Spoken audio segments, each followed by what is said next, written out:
Chào các bạn, hôm nay mình sẽ nấu món cơm gà nha. Gà này là mình tự mình ăn nhiều rồi mình chế ra cái gì nó ngon rồi mình làm theo cách của mình.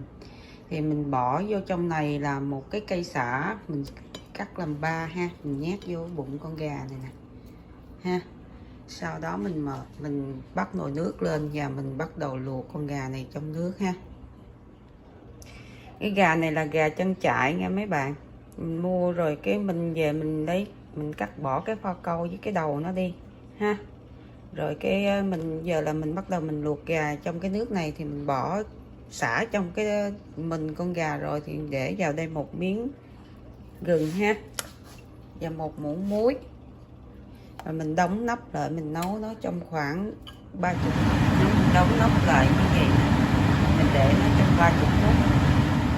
Sau 30-35 phút mình gỡ nắp ra nha, đừng đậy nữa ha. Mình lấy nó ra, thì mình đổ vào trong này 2 muỗng lưng thôi, 2 muỗng lưng súp bột nêm ha, cho vào 2 muỗng.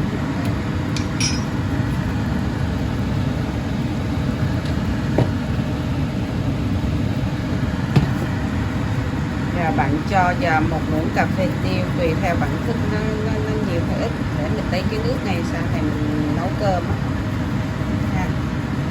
Mình cho vào như vậy. Okay. Rồi mình để cái lửa như vậy và mình mở nắp ra, mình nấu nó trong vòng 10 phút nữa. Lúc này là bạn dặn lửa xuống cỡ 6 ha. Và sau 10 phút là kể như là 40 phút á. 30 phút mình đậy nắp và 10 phút mình lấy ra để bột nêm vô. Thì bây giờ mình múc ra cái nồi nhỏ để mình làm nước súp để mình ăn với nó ha. Mình múc ra cho đủ, nhà mình ăn ví dụ 3 chén mình múc ra ha. Nước ra cái nồi này để mình làm nước súp ha. Còn trong này nè là bạn để vào đây 1 muỗng bột nghệ ha, để mà mình lấy nước vàng mình nấu cho nấu cơm, và mình cho con gà nó có màu vàng chút thì nó đẹp hơn ha. 1 muỗng cà phê bột nghệ ha. Rồi mình tắt lửa nó đi, tại vì bạn sợ gà nó mềm quá là nó không có ngon nha. Bạn tắt lửa nó và bạn sợ nó không có chín á, bạn lấy đũa nè, bạn chọt vô mà không thấy máu nó ra là bạn biết là nó đã chín rồi. Thế mình khinh con gà cho nó có màu đẹp rồi mình lấy nó ra. Thấy không, bạn thấy để bột nghệ vô con gà nó vàng rồi, giờ mình sẽ lấy nó ra và mình để cái nước này nó hơi nguội để mình lấy cái nước này mình nấu cơm nha. Bạn lấy ra xong thì bạn ráp con gà lại ha, để nguội rồi mình chẩm nha. Tại mình không có để nước đá, mình không có thích làm cái đó nên mình làm theo kiểu của mình. Nó vẫn ngon và vẫn tươi như vậy mà nó không có qua nước đá, trụng nước đá. Ok, giờ mình làm nước sốt để chấm gà ha. Mình cho vào đây là 3 muỗng nước tương ha, 3 cho 4 đi, 4 muỗng nước tương ha. Okay. Sau đó mình bắt chảo lên để chảo nóng chút nha.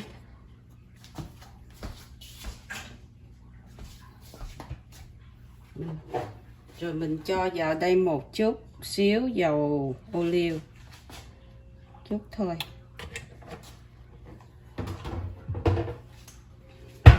Đó, mình cho tỏi với gừng mình băm nhuyễn nha. Tỏi mình cho bao nhiêu thì mình cho gừng bằng bấy nhiêu ha, mình băm nhuyễn đó. Mình bỏ vào. Mình đừng có làm cho nó nóng quá, nó chỉ hơi cái nước dầu nó hơi sôi là tỏi với gừng mình lấy ra, mình đừng có để lâu quá, nó không có tốt, nó hết cái mùi thơm của gừng và tỏi đi ha. Mình để đó một chút. Sau khi bạn thấy nó hơi dầu nó hơi sôi như vậy, bạn cho vào đây 1 muỗng ớt, mà cái loại ớt mà mình chỉ bạn, ớt Korea ha, cho vào đây. Bạn tắt bếp nó đi, mình tắt bếp nó ha. Mình đừng có để mà tỏi với gừng nó cháy quá thì nó mất cái mùi thơm của gừng. Bạn cho vào, bạn trộn trộn như vậy nè ha. Xong cái bạn để ra cái chén nước tương hồi nãy mà mình làm đó. Trong cái ớt này nó hơi cay cay rồi, nếu mà bạn muốn cay nữa thì bạn sẽ xắt thêm ớt tươi bạn bỏ vô ha. Nhưng mà mình làm như vậy là nó cay rồi. Bạn thấy trộn đều như vậy xong rồi bạn để vô chén nước tương ha. Đó, mình đổ vào nước tương nó là như vậy rồi, sau đó bạn cho vào một muỗng cà phê giấm này nè nha, giấm mà mình ăn sushi á. Mình cho vào một muỗng ha, mình đổ đây nè. Đó, cho vào muỗng và một muỗng đường, cho vào đây một muỗng ha, muỗng giấm đó. Bạn cho vào một muỗng giấm rồi thì bạn cho vào đây một muỗng đường nha, muỗng đường nhỏ cà phê thôi, đừng lưng thôi, đừng nhiều quá. Ok, đó như vậy được rồi. Xong bạn trộn lại.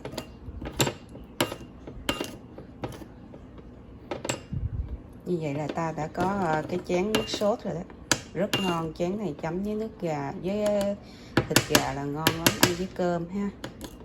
Ok, mình trộn đều là mình đã có cái nước sốt, và bạn sẽ rải vào này một chút mè mà mình mua cái loại này nè, nó đã roasted rồi đó. Bạn sẽ cho nó vào đây trước. Ok, vậy là bạn đã có một chén nước sốt chấm gà ha. Bây giờ là gạo mình vo xong rồi ha, rồi mình lấy cái nước này nè, nước mà mình để nghệ đó, mình bỏ qua đây mình nấu cơm nha, nấu nồi cơm điện nha. Bạn để theo cái lượng nước mà mình nấu cơm thường hàng ngày, nhưng mà cho nó ít một chút xíu thôi. Ok, ví dụ như một lóng tay thì giờ bạn chỉ một lóng cái ngón tay, một cái lóng nhỏ đó, thì bây giờ bạn để cỡ 3/4 thôi, mình nấu nó ha. Đó.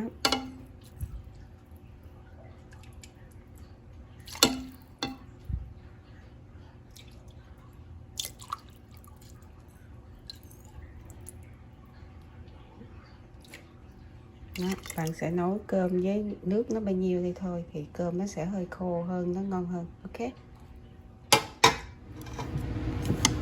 cơm đã chín rồi nè mấy bạn thấy không, mình xới nó lên ha, nó có nghệ nên nó có màu hơi vàng vàng nên nó đẹp.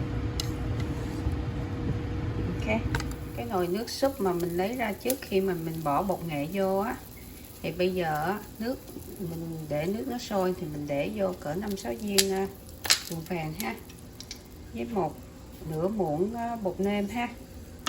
Mình vậy để mình đây cái này làm nước súp ha. Xong mình để cho nó tan đường một chút thì mình tắt bếp, và mình đổ hành lá vào ha. Vậy là cái nồi nồi nước súp để mình ăn kèm với cơm nó đã xong. Ok, 5 phút sau mình sẽ tắt bếp. Và đây là dĩa cơm gà mình đã hoàn thành ha, mình ăn kèm với nước sốt và nước súp ha. Chúc các bạn enjoy, nhớ like and share để nhận những video kế tiếp. Thank you các bạn, cảm ơn rất nhiều.